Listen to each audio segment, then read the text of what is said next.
Downstairs, there's restrooms down there. My name is Brandon Davis. I am the pastor here at First Baptist Church of Boonville. I'm also the operations manager at Danzy Scott Children's Home. But above all, I'm a sinner saved by grace. And this is my story. Oh. And like all good stories, we'll start at the beginning. Let me get comfortable. I was born way back in the year of our Lord, 1978. When Carter was fixing to make his exit, and Reagan was going to be on board here in a minute. In North Carolina, about 30 miles out of Charlotte, North Carolina. Real close to NASCAR, and where Dale Earnhardt, I was about 30 minutes from Dale Earnhardt's mom and dad's garage. And as a matter of fact, there was a little small track in Cabarrus County.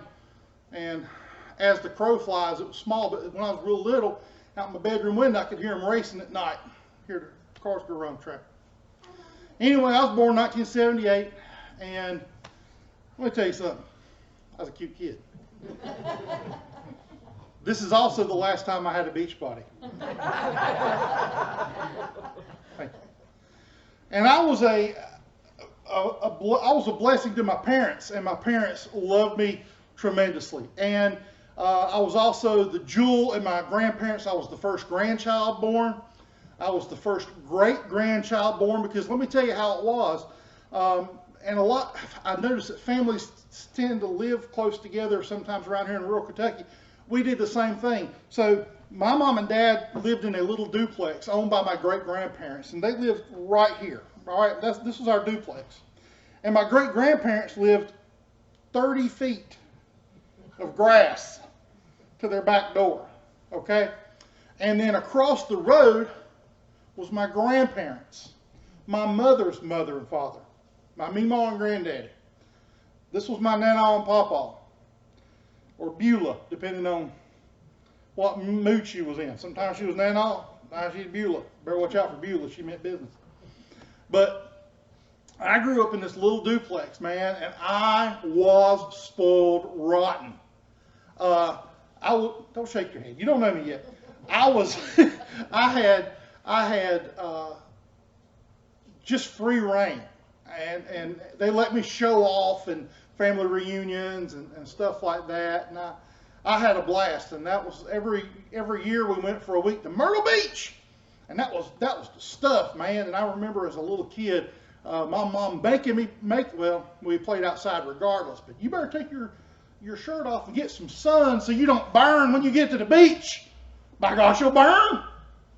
Come here and let me slather you in this grease, and you go play. And so I go play, and anyway, I guarantee that kid right there in the screen had a Panama Jack t-shirt too, probably.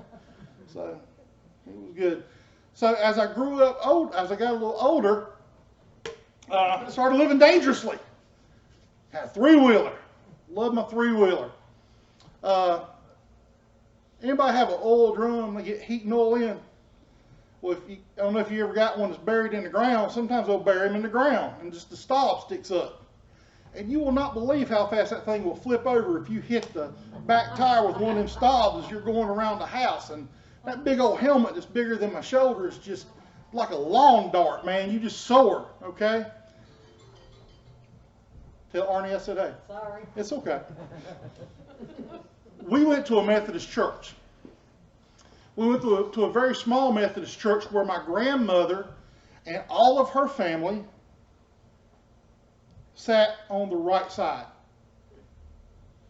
Now this Baptist church you're sitting in is a little advanced. It's got 2 aisles. We had one. So we sat on the right side.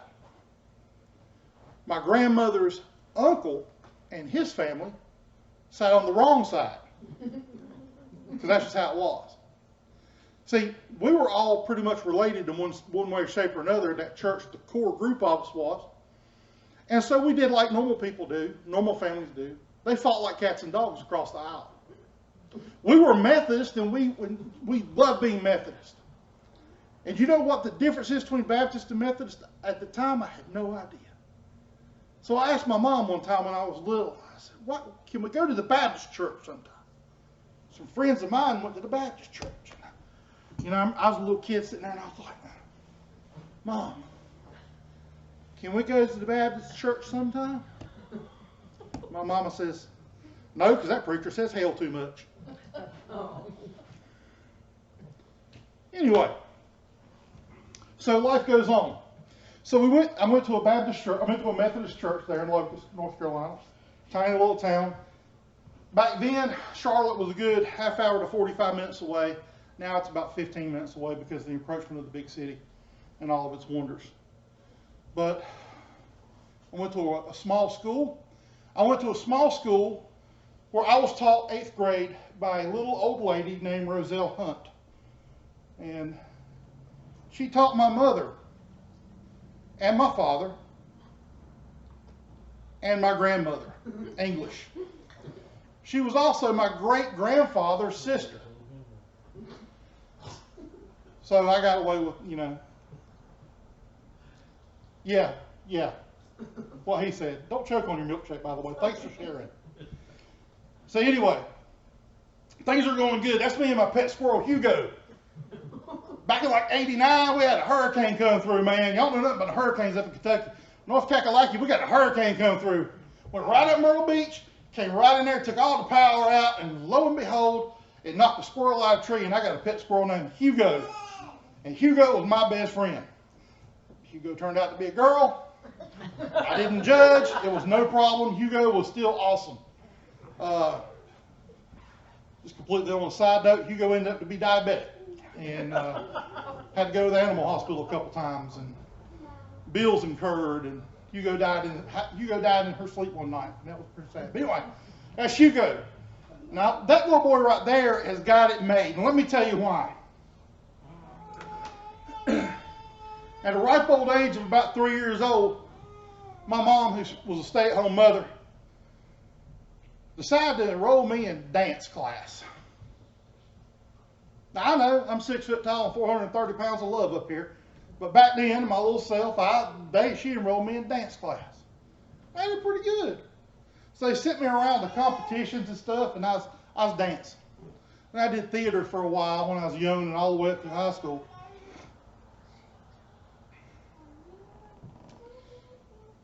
But everything was centered around me, and I was kind of lifted up on the podium. And I didn't know really what reality was, people. Now, my mom and dad did not have a lot of money. My dad worked his tail off. My mom stayed at home, watched after me, and pretty much ran me back and forth to dance class. That's God, still funny when I say that. Yeah. But even at that age, I saw cracks. I can remember laying awake at night worrying that my mother and father were going to get divorced because they were fighting over money. I remember when it was about that time, my cousin was born. And that son of a gun put me from the main thing to the back burner. All of a sudden, I wasn't the youngest anymore. I wasn't the cutest anymore.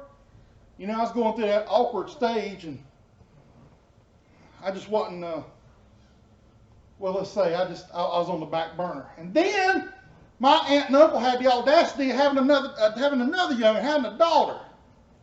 So good. So my cousin got moved from the front to the back burner, but I got thrown out in the yard, like left there. No, I didn't get thrown out in the yard. But anyway, in the pecking order of children, I was kind of done for.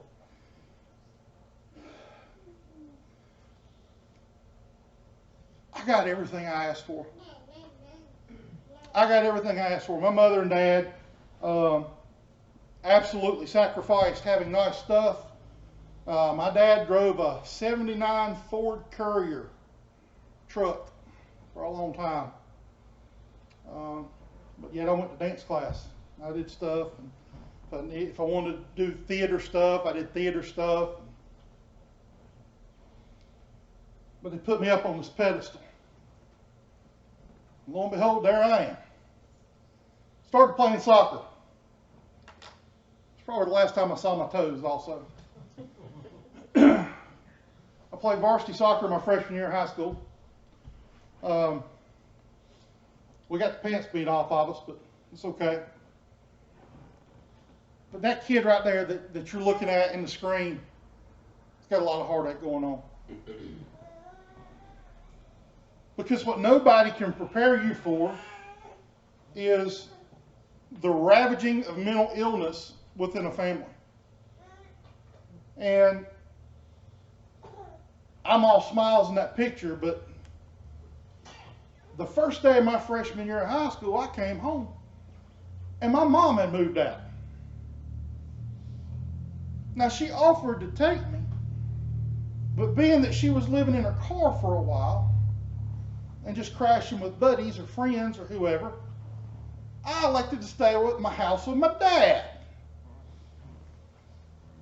And all of a sudden, everything that I had been put on this gigantic pedestal, and I had lived in this false sense of what the world was fractured and broken. That kid right there is hurting.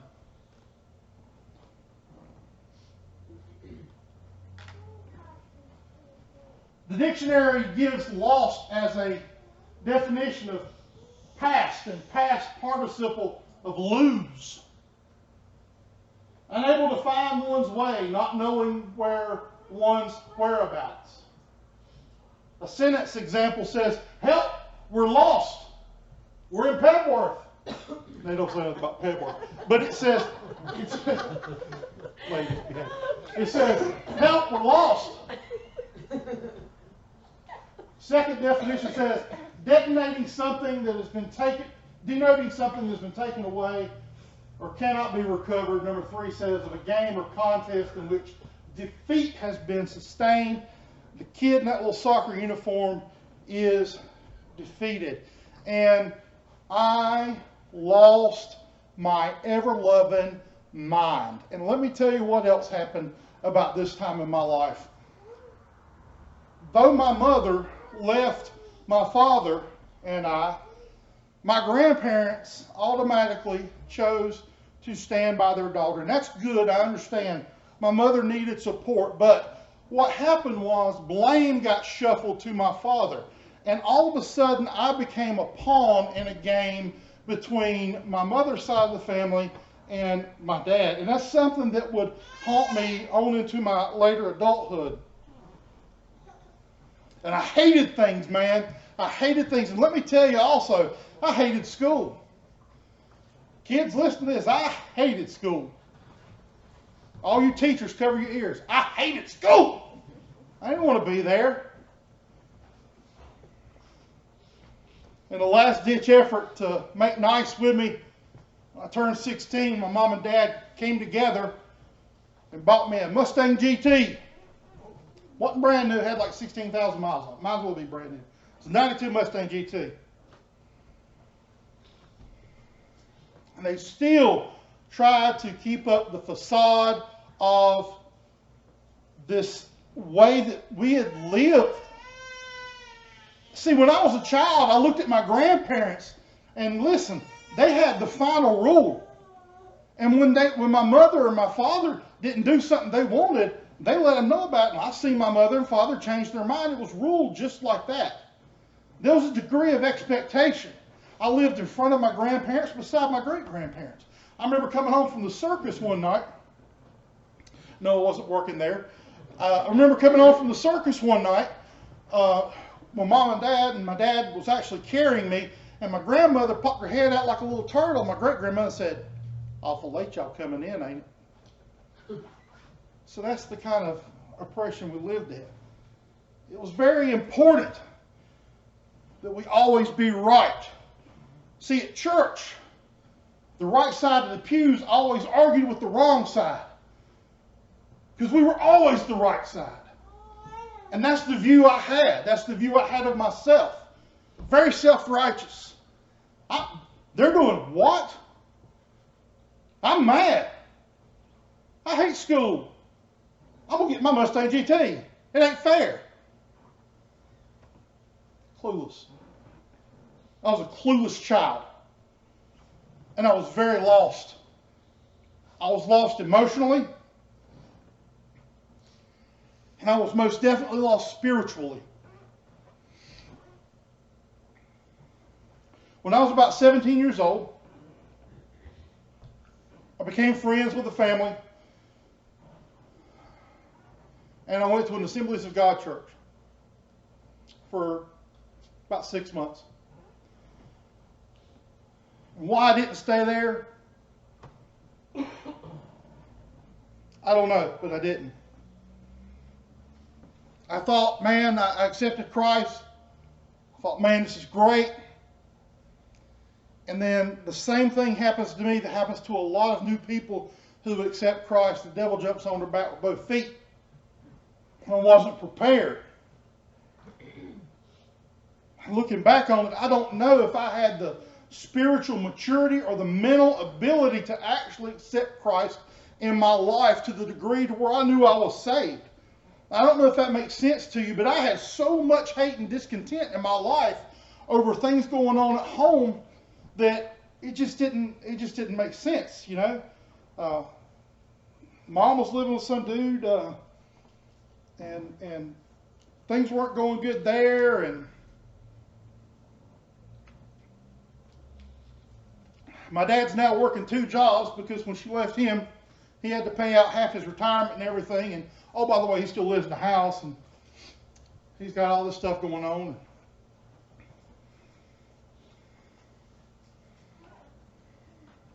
And my dad found a wife a couple years later. Yeah, about 17. This is when that happened. And good for him, because my dad was a miserable little person. And my dad started actually going to the church, the Assemblies of God church, where I was going. And my dad met this lady, and she had a little girl, and they fell in love and got married, except my dad didn't tell me they got married for a couple months. They kept it from me. And she doesn't like me, or didn't like me very much back then. As a matter of fact, I got upset because my dad had gotten married, what I would consider behind my back, and I stomped off mad. Remember that little Mustang? I got that thing. I left black marks. Not just because of that. I left black marks everywhere in that little Mustang. Let me tell you something.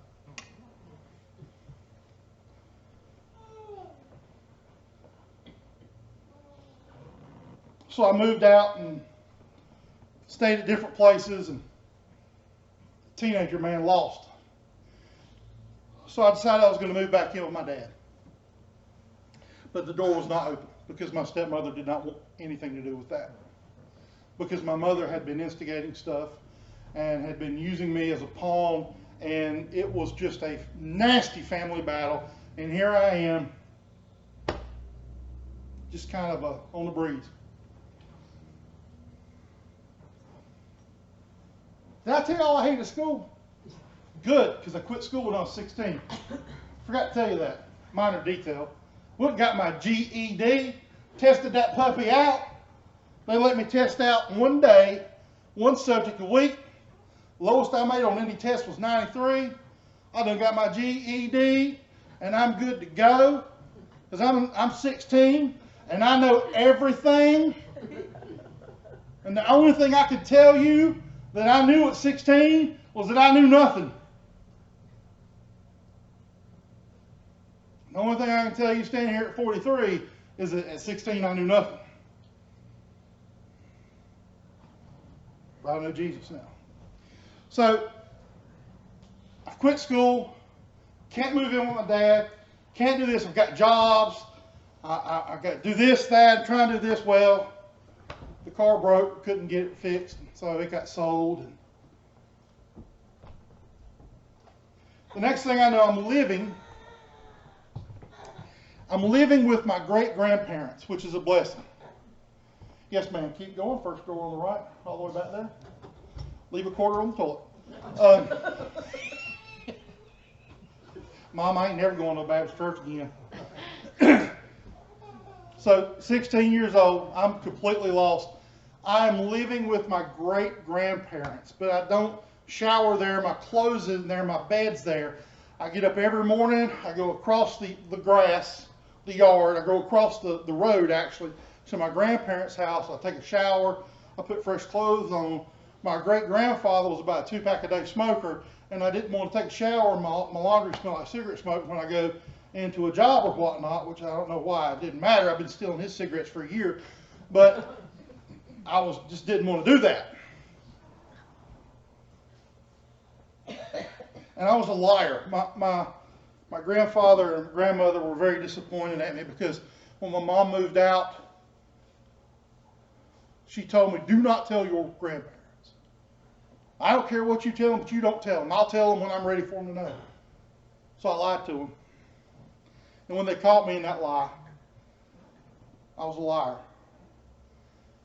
And anytime they got mad at me for the next 10 years, they reminded me that I was a liar. And I was guilty of it.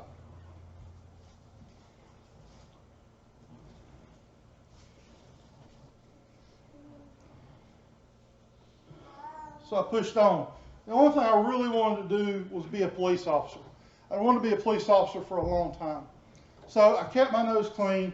I stayed out of trouble. I had a very self-righteous attitude. I still had that right pew attitude. When I'm doing the right thing, I'm on the right track. You know, I never got into drugs. I had some friends of mine that did drugs. I had some friends of mine that went and would steal beer at a convenience store, and I wasn't going to do that, so I got a job at the convenience store, and I bought my own beer underage instead of stealing it, because that makes it better, you know. Because that's the type of self-righteous attitude I had. Lost, man. Lost. I had a house to live in. I had people that actually did love me, but I was homeless in my heart, if you understand what I'm saying. I was homeless in my heart. And so as the years go by, 18, 19, 20, and I go through a handful of girlfriends and this and that, and all these fires are popping up, and the whole time I'm praying to God. Let me tell you what, and I'm going to preface this next part with this. If you have ever got in trouble and prayed, you were using God like a fire extinguisher. And that's what I did. And I'm not saying that's bad. But the thing is, we should pray all the time, not just when you're in trouble. There's a fire extinguisher somewhere in this, up there, somewhere around here, probably in there. And if something catches on fire, we're going to use it. Well, see, I kept catching on fire, so I kept calling on God. God, get me through this. God, if you'll get me through this. Lord, if you'll get me through this. Lord, if you'll get me through this. Then you start bargaining. Anybody ever bargain with God? God, if you will get me through this, I will come to church next 3 Sundays. And a Wednesday. How about it? Can't barter with God like that.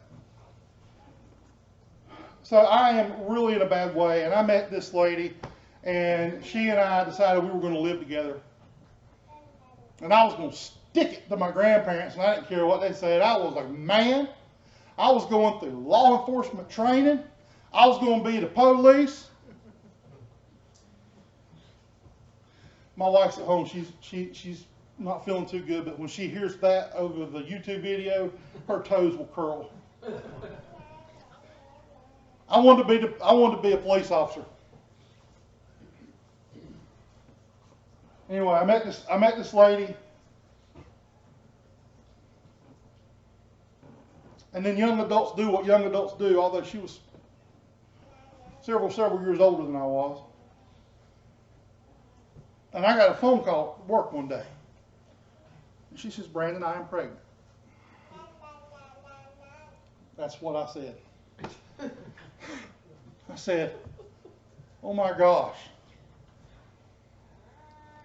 So instantly I'm thrown in the situation, and no matter how I tried to make it work with this lady, it was not right. I was not right. We were not right together. It was trying to put puzzle pieces together that did not fit. It did not fit. She was extremely liberal, and even though I did what I wanted to do and I self-justified my actions, I was extremely conservative, so to say, and we just butted heads on a lot of stuff, and I left. My child was 2 years old. But I took her to court, and we had 50-50 custody. And for those of you guys who don't know what 50-50 custody means, in North Carolina, that means they can still do whatever they want to do, but the paper says 50-50 custody, because that's pretty much what happened. The whole time I prayed to God for things to happen that didn't happen.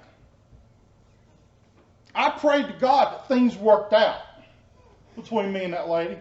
I prayed to God that things would be good. I prayed to God that we would be happy. I prayed that we would have money to do stuff. I prayed that my will be done. And it wasn't. A couple years ago, that is me holding my daughter, holding a picture of me, holding my daughter when she was 8 months old. In that picture, she is 18 years old. I love her very much. God works through your accidents and works through your mistakes. God is the ultimate person that can make lemonade out of lemons. Because let me tell you what, if you ain't got God, all you're doing is farming lemons, baby.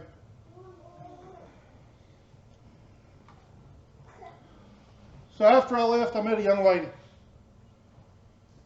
named Jenny. And I've been married to Jenny for 20 years in September. And Jenny, when I got married to Jenny, and I met her and we dated for a little bit, and we got married quick. And she came with a little boy and a little girl, right? And boom, all of a sudden I'm dad to these kids too. They had no problem loving me, and it's probably because I'm an eternal 4-year-old. But we did everything we could to try to provide a good family for these kids. We lived at the beach for a while. I was a police officer at the Outer Banks. Been a police officer inside North Carolina for a while. And Jenny has her own testimony that I will let her share. But Jenny has went through hell and back to get to where she was. And for her to get to where she was geographically and find me, only God could put that together. Because I was working in a town that is about the size of Beattyville, depending on what side of the tracks you're from. I was working as a police officer, okay? And she came from the Midwest because her parents lived in this small town. And she moved back from a horrendous marriage. But again, that is her testimony to share. That's us in the mountains. And we were cute. Especially me. Look at that mustache. And that's, what you laughing at? That's my eldest daughter, Erin. She lives in the mountains of North Carolina, and she has a little chunky grandbaby of mine. She's been married. She graduated from Western Carolina. That little blonde boy sitting beside me on that boat, that's taken to Wanchese Harbor. Anybody seen Outer Banks Wicked Tuna? Okay, they go to Wanchese, and that's where that is. That's that port. We're actually in Wanchese Harbor right there on the boat. And that little squirt that I've got my arm around in that picture is a service member, proudly serving the nation. And he's got 4 little girls, 5 and under. One more is having a basketball team. Neil, maybe you can call and give him some pointers. Anyway.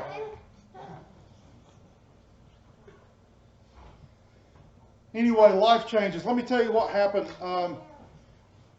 My ex, though I was never married to her, I call her my ex because it's just easier for me to relate. This whole time that these things are going on, my ex tormented us. Her ex tormented us. And there was even a point where my ex and her ex got together, talked, and together they tormented us. And in the middle of it, because I had put my foot down and made my mama mad and said, I ain't dealing with your foolishness anymore, there was a time where her ex was talking to my ex, and they were both talking to my mother. Now, what kind of family mess is that? When Jenny and I were first married, I got a call one morning, and my mother squalling, crying in Atlanta, Georgia, because she went down there to meet some dude, and she didn't have a way back home, and expected me to leave North Carolina and drive all the way to Atlanta and pick her up. See, at 15 years old, 14 when my mama left, but really from the time I was 15 years old, I was the parent in the relationship. And that's something to this day that I struggle with, and something to this day that I have to work with. So I was a police officer. Guess what? I hate politics. Now, you've got to be somewhat political if you're going to make a career in law enforcement. You got to know when to shut your mouth. And I did. We had a staff meeting at the beach one time, and all these guys got fired up. We had a little department. All these guys got fired up, and they're like, look, man, I ain't taking this junk no more, man. The chief done hired this guy, made him sergeant. He don't know jack. He doing this. I'm like, yeah, man, I'm the one that sends the evidence to the SBI. I'm the one that's radar certified. I'm the one that gets all the arrest. I've been doing all the stuff right here. I've been lawing people like crazy. And this little fat joker is going to come in here and is going to get a sergeant position because he can write grants. I'm going to tell the chief about it. And I did. Anyway, I left law enforcement.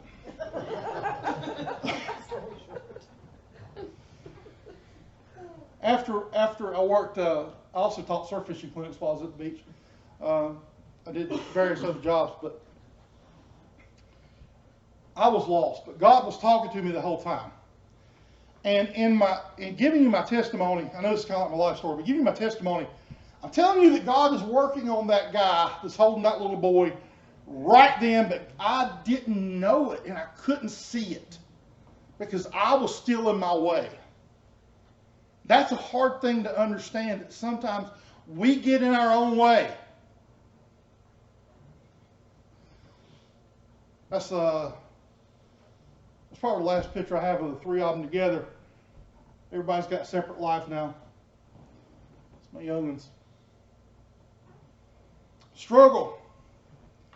Let me tell you something that I'm dealing with right now that I've dealt with for a long time. We moved all over the place.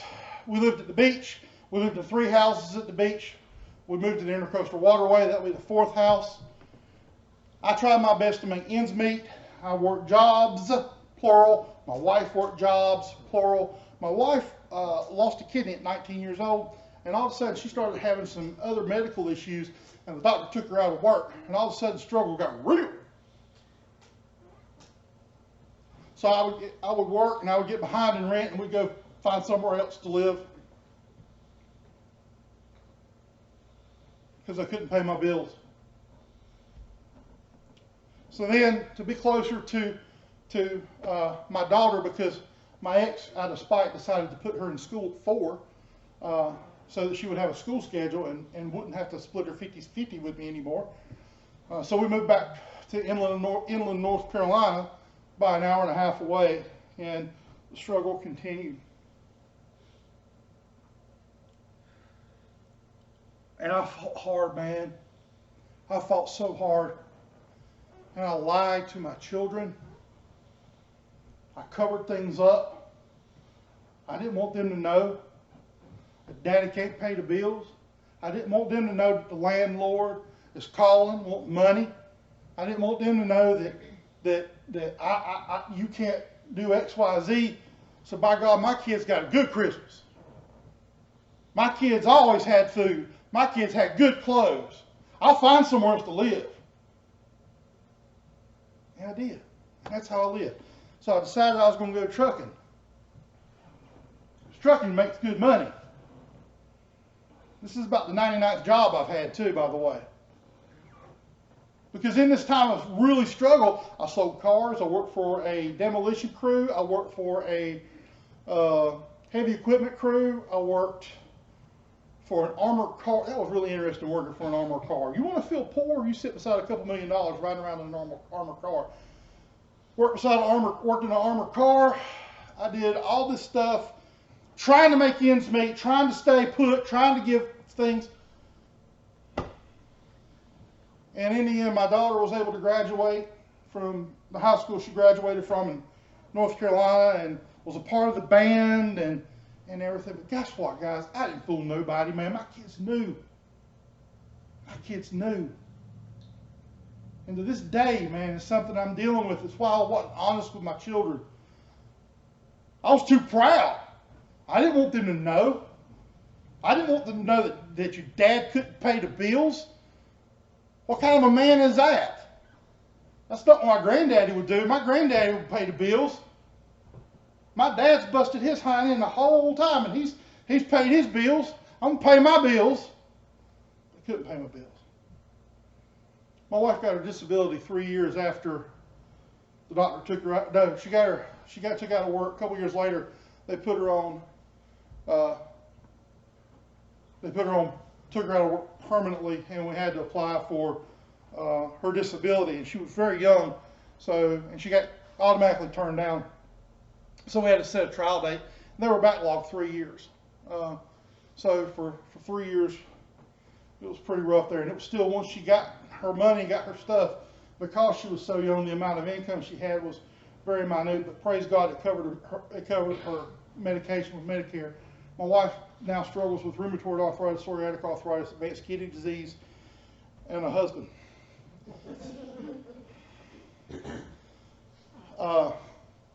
One of those things she's probably going to get rid of. She's a mess. I love her to death. But anyway, I couldn't do it. And so I was trucking. I still couldn't pay my bills.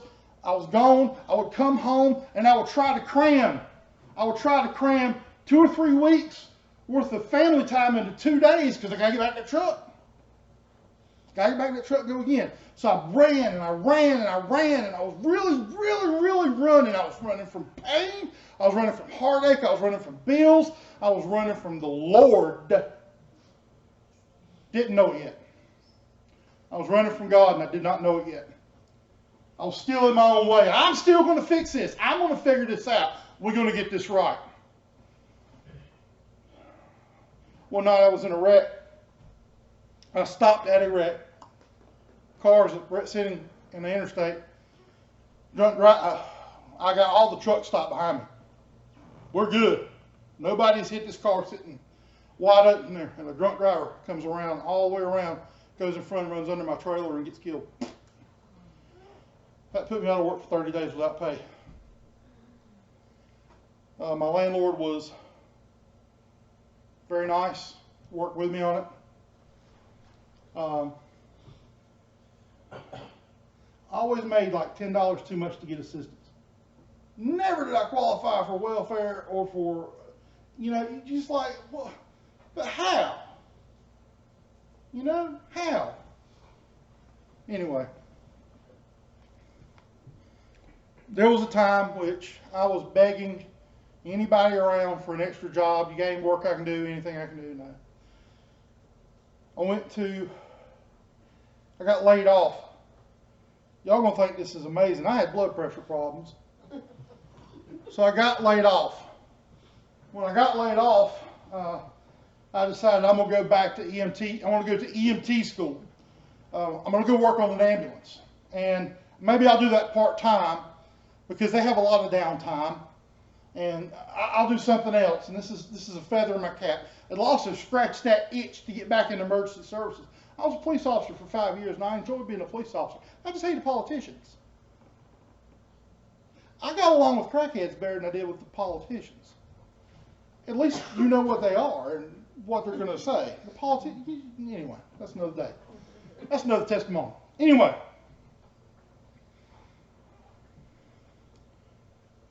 God was dropping hints left and right, and I just couldn't see it. And I think the first miraculous thing that ever happened where God really showed his amazing generosity is I was in paramedic school. I was doing so good in EMT school, I was going to go and be a paramedic. They make more money. They get to mash the button, start IVs, you know, mash the button where it says clear.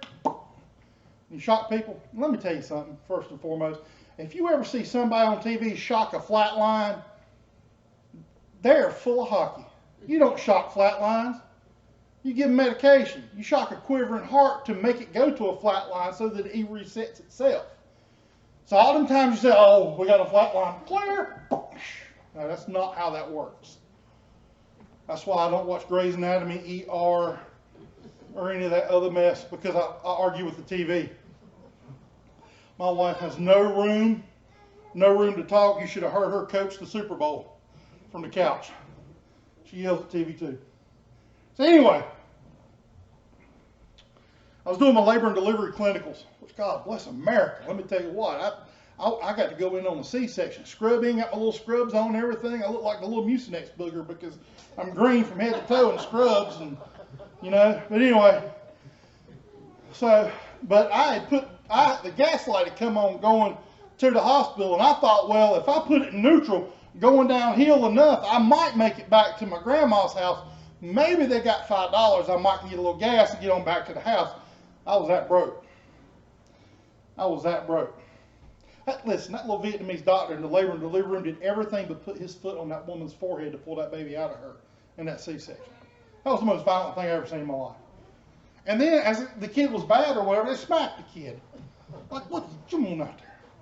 Anyway, so I've got no money, no gas lights on, everything. So I'm heading to the car, and at the front tire, wadded up, somebody had lost, was $50 in cash. My car was sitting completely by itself in the very outer parking lot. And it's just like, it just was there. Now, that could be coincidence. Good job. Thanks for pointing that out. There's a difference, though, in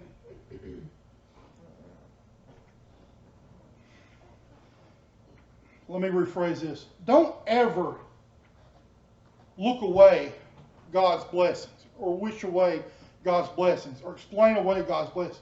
Even when somebody's being nice to you and helping you, it is an extension of the love of Christ. Don't turn away blessings. I was able to get home, gas. You know, I should have filled the tank up. No, I got enough just to get home, and I got pizza on the way home because my kids hadn't had pizza in forever. And we had a lot of pizza, and I even rented a movie that night.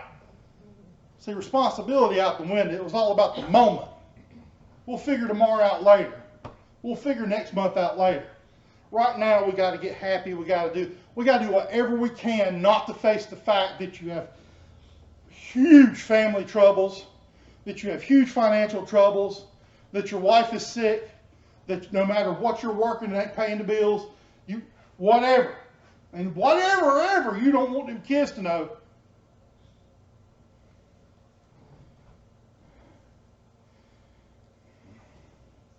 One morning I walked out, and under my windshield was $1,000 in cash. And I believe it was Robert Frost that said, good fences make good neighbors. But I believe it was him. But the little old man who I talk to occasionally that lives right beside of us, I'd offered to help him do yard work for if he needed some yard work done or whatever. He knew I was struggling. So I went out there and I looked at this envelope and it had $1,000 cash in it, and I saw footprints in the clover going back to that man's house. That's a gift from God. That man did it. But that man showed the love of Christ. Don't give away your blessings. So things are looking better. Family issues happen. But things are looking better. Family issues are getting worse. Just stuff with my mother and other stuff is just getting worse. Kids are growing up. My EMS career is going good. And for the first time, I'm paying my bills and I'm doing good. And things are going good. And I'm just not right. I'm not right in my heart. This is the first time now that things are different.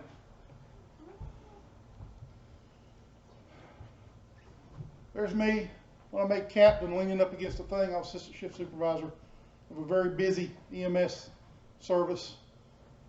And the other picture is me holding a gigantic stuffed bass, which I may lie at some point in time until you actually caught it. But things are going good with my EMS stuff. Man, there's a hole in my heart, guys. There's a hole in my heart. And then here's where God jumps on me. You want to know what I changed? You want to know what changed me? What the thing was from being a self-righteous, absolute, I don't want to say crook, but my gosh, I didn't steal, but I stole from Peter to pay Paul, and nickel and dime my way everywhere until I finally got to where I'm at. I'm finally paying my bills, and I feel exactly like I did when I had nothing financially. That's not the issue. There's something gone in my life. There's an absence of love in my life.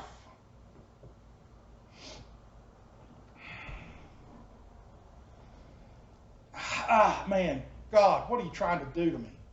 See, that's the attitude. What are you trying to do to me? And I've been living in sin. I've had a child out of wedlock. I've done all these things, but I'm married now. I've adopted her children. I'm dad.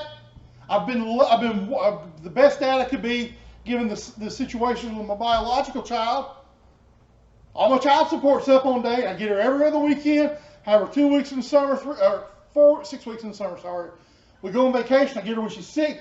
All the stuff, carrying her on my insurance. I'm doing everything I'm supposed to be doing. Why not feeling any better? Why? What's going on? Sometimes God sends people into your life to wake you up. Sometimes God will send somebody in your life to shake you to your core. You're looking at, from my point of view, in the airway seat. It's kind of distance, but off in the distance, that bright light's the headlight of a helicopter. My crew is transferred over to the flight paramedics, and the flight paramedics now have care of that patient. But sometimes we need, spiritually, that helicopter to come and get us. You see how dark it is in that picture? You know what the light is in that picture? That's their lifeline for that patient. That's them going to a trauma center. Sometimes in our life, when we are so bogged down with ourselves, sometimes we have to crash to even see that we're sick. Sometimes we have to hit bottom to know that we are. Sometimes we have to actually end up in somewhere where the GPS sends us like Pebworth before we really realize, Lord, we're lost. I'm in Pebworth, I'm lost, and I done ain't Mexican. I got to go to the restroom. Oh, goodness. Sometimes we just have to have that. And then God put somebody in my life.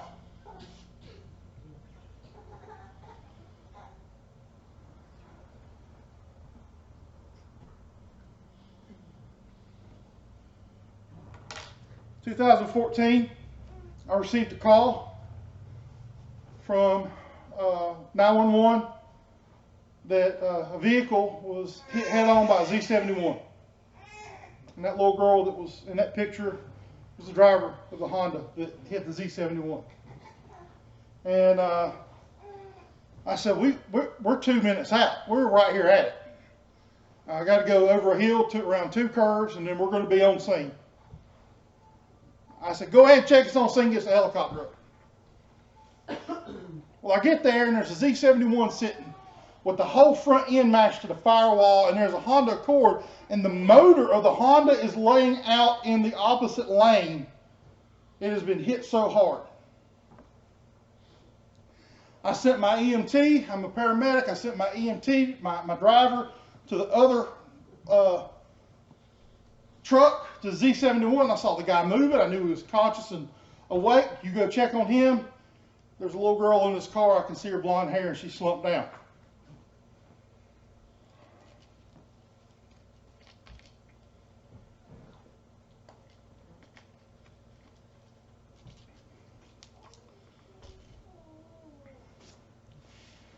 So I get to her, she's unconscious, and she wasn't wearing her seatbelt, and the impact pushed her legs up into the floorboard and broke them backwards. And her legs are in the dash. And the car is crashed in a way to where I'm working on her through the window, through the glass. The glass is shattered. I'm working on her through the glass. And she's breathing. And I immediately start IV on her, start giving her fluids. Her vitals were good.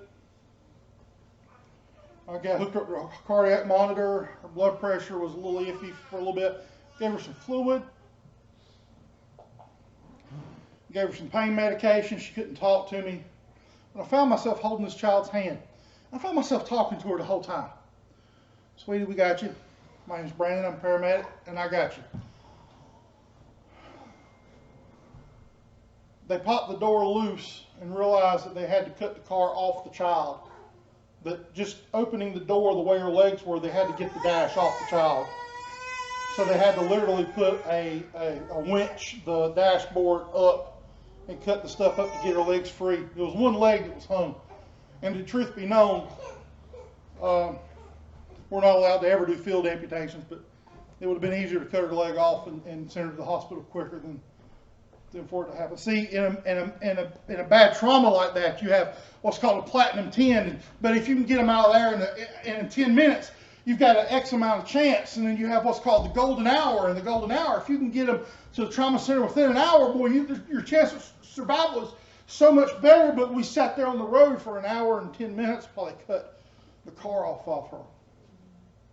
And people are everywhere. Law enforcement's having to keep people back. I hear the parents screaming.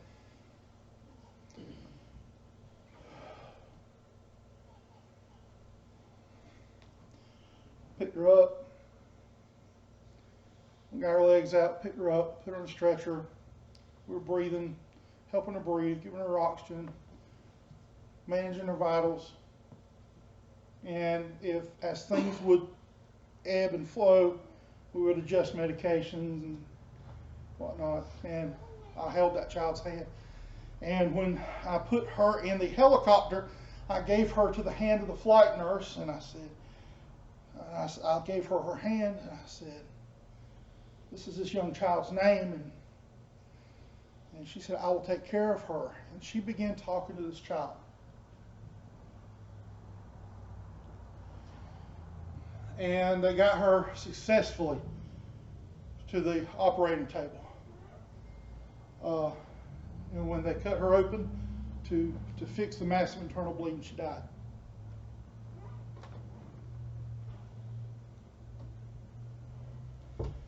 And for the next 48 hours, I was nauseous. I was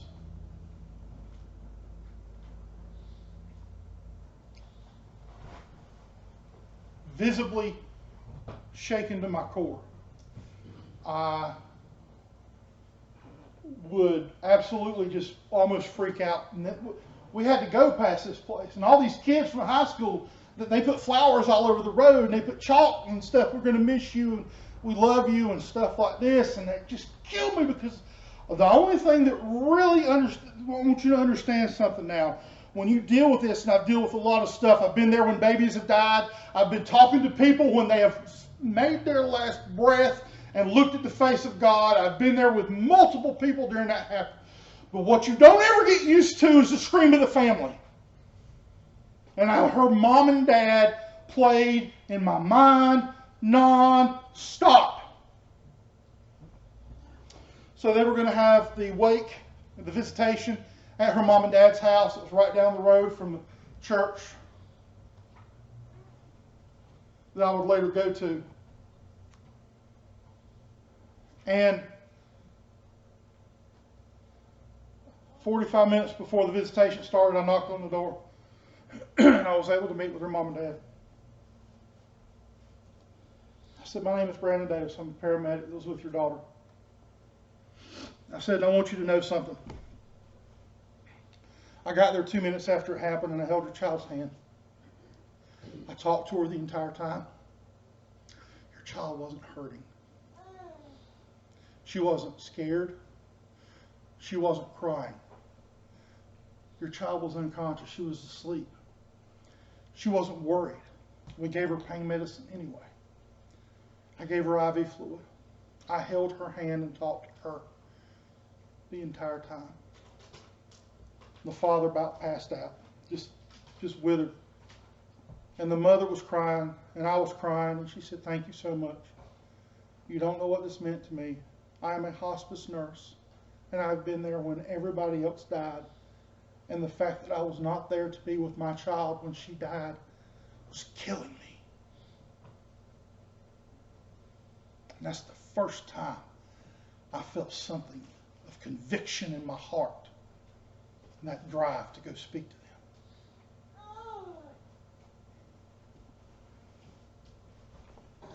I thought,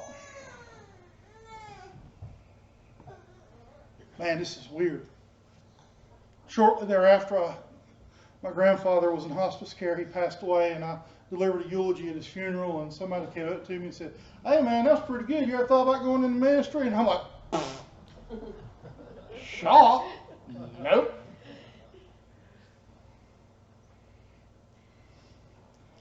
Well, just to let you know, your great-grandfather, oh yeah, I didn't tell you all this, my great-grandfather, Beulah's husband, he did 20 years in the Methodist ministry.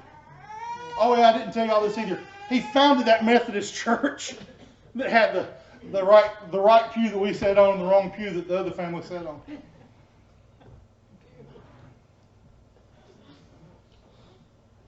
I didn't tell you this either. My dad received a call to ministry. My dad and I were not on good terms. And I mocked him for it. And I said mean things to him. And he worked and he tried to make nice with me. And I held grudges for a long time.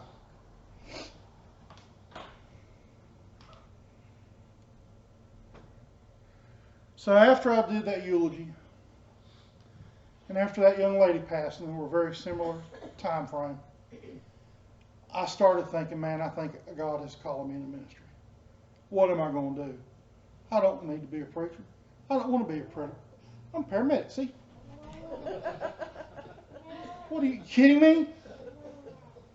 The best part about going to church for me when I was little was Bible school, butter cookies and grape drink. Not the Kool-Aid, the grape drink. I can't be a minister. Man, look what I've done. Man, y'all are crazy. So I went to a couple of people I know, and I went to this guy at this church who I was a police officer with. As a matter of fact, he was with me the night I went to my first murder. We bonded. And I went and saw him, and I said, Jim, I said, man, I think I've been called into ministry. He said, Brandon, do you go to church anywhere?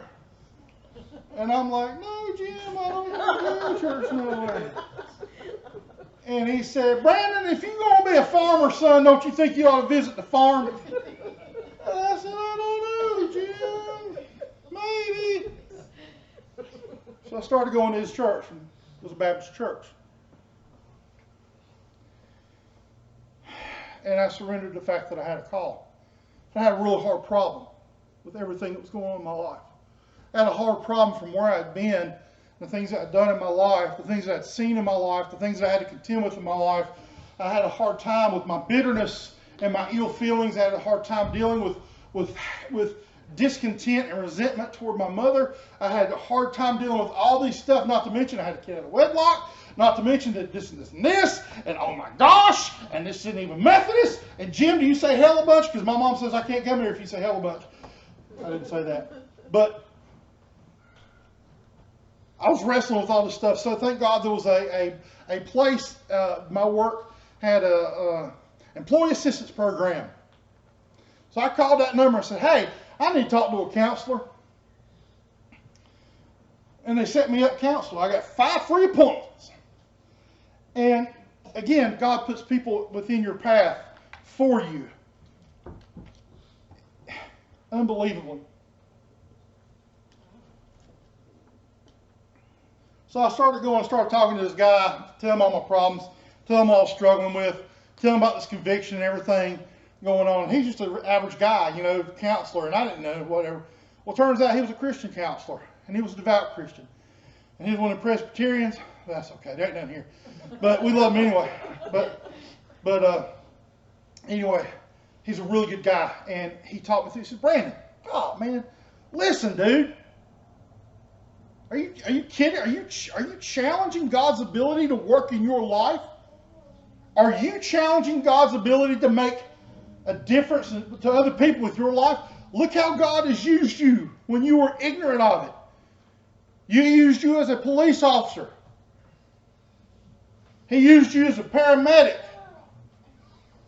He can use you as a pastor. He can do anything you want to. He took Saul of Tarsus and turned him into the Apostle Paul and wrote 3/4 of the New Testament. And if he can do that with that guy, he can do anything with your little fat buddy wants to do.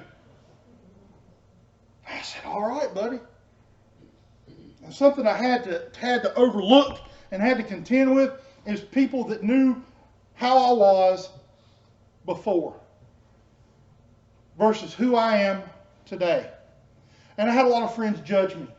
And I had to do a lot of work on myself because I've been in emergency services for a long time. Okay? My sense of humor is really bad. I'm the reason my wife can never run for politics because I got a bad sense of humor. I've said some really dumb stuff in my life. I've done some really embarrassing stuff in my life. None of which you're going to find out here tonight. But, yeah, I know, right? But,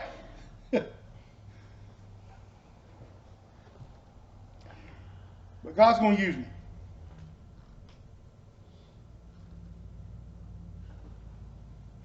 So I started going to Liberty University online. I took a certification program, breezed through that. That was nice. And I got licensed, not ordained, but I got licensed through the church, and I was able to do some Wednesday night services, and I got to do a wedding, and that was nice, and all that stuff. And just God's moving in my life tremendously, and I had to let the dead Brandon be dead. I had to let me in the past be dead, but he keeps creeping up every once in a while and wants to get me like, I'm not sure who your favorite artist is, okay?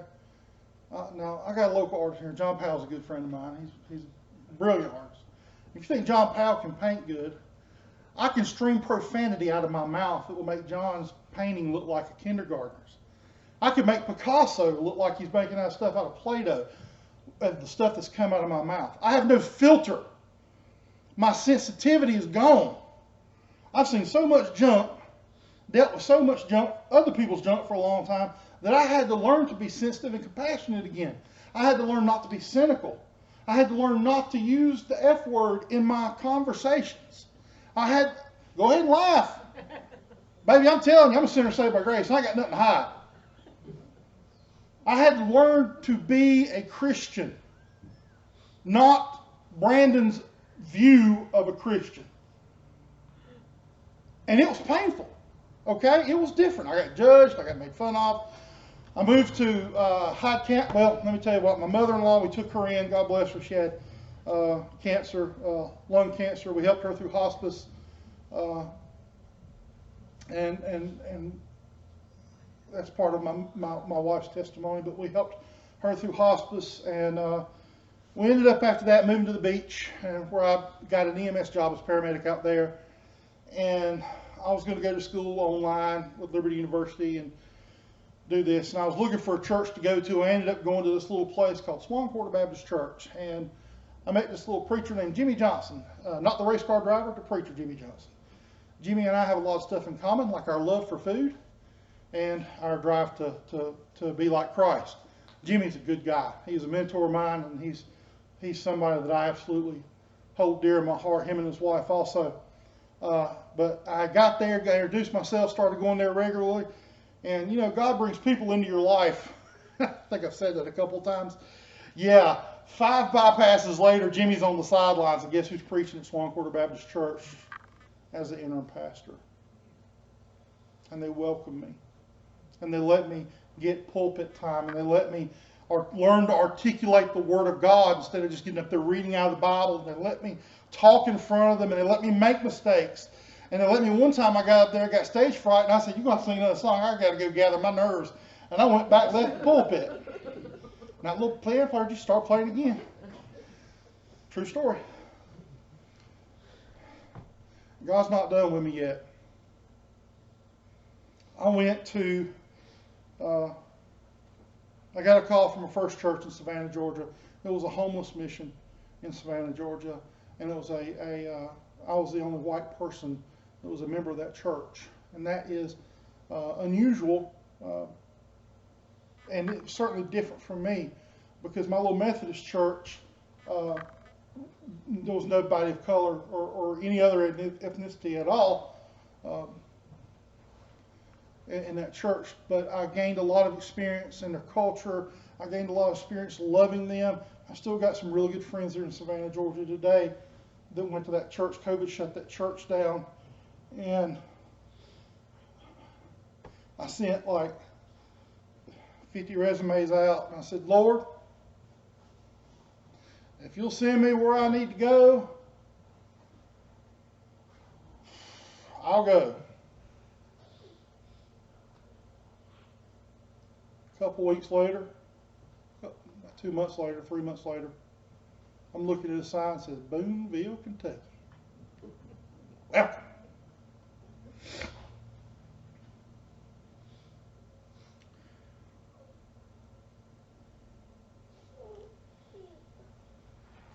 God worked around me, around my mistakes, and God made the most beautiful lemonade out of the lemons of my life.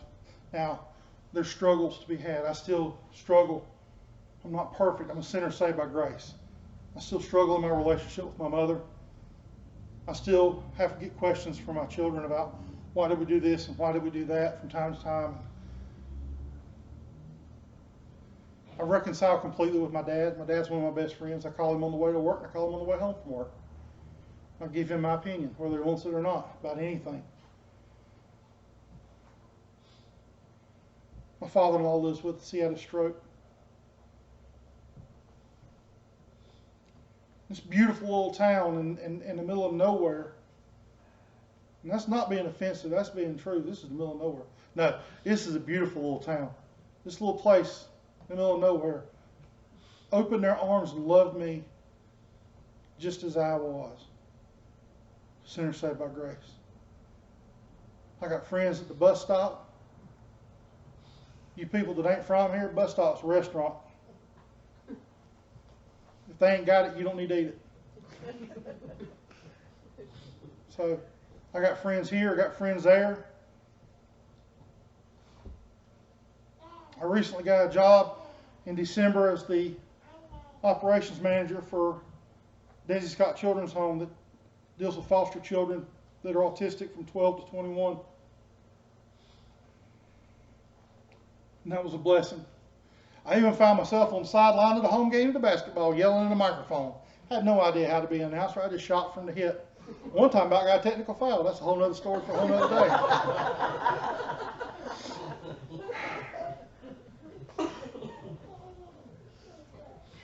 But I want to be honest with you about something.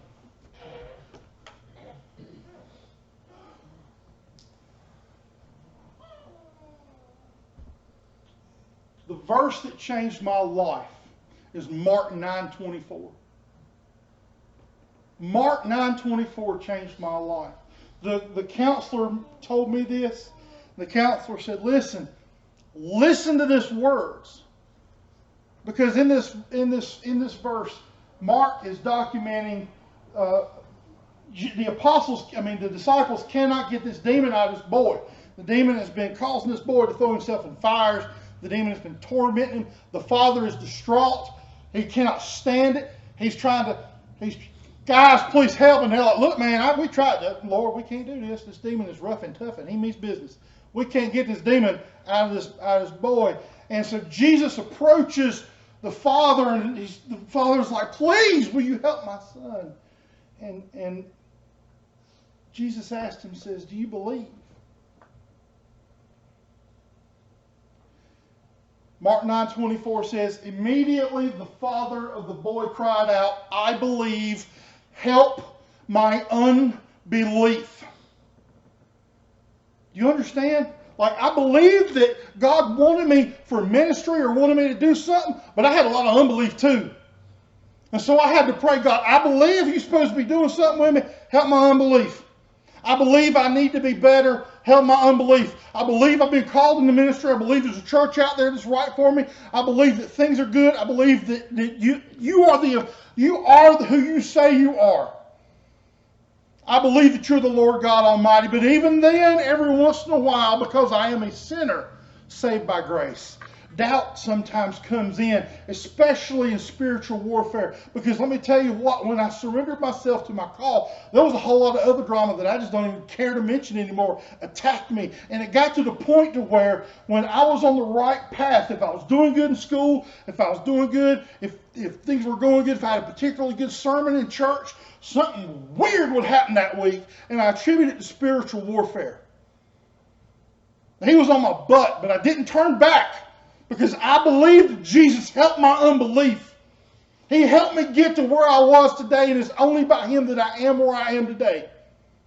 It's only by the grace of God that I'm standing in front of you right now giving my testimony.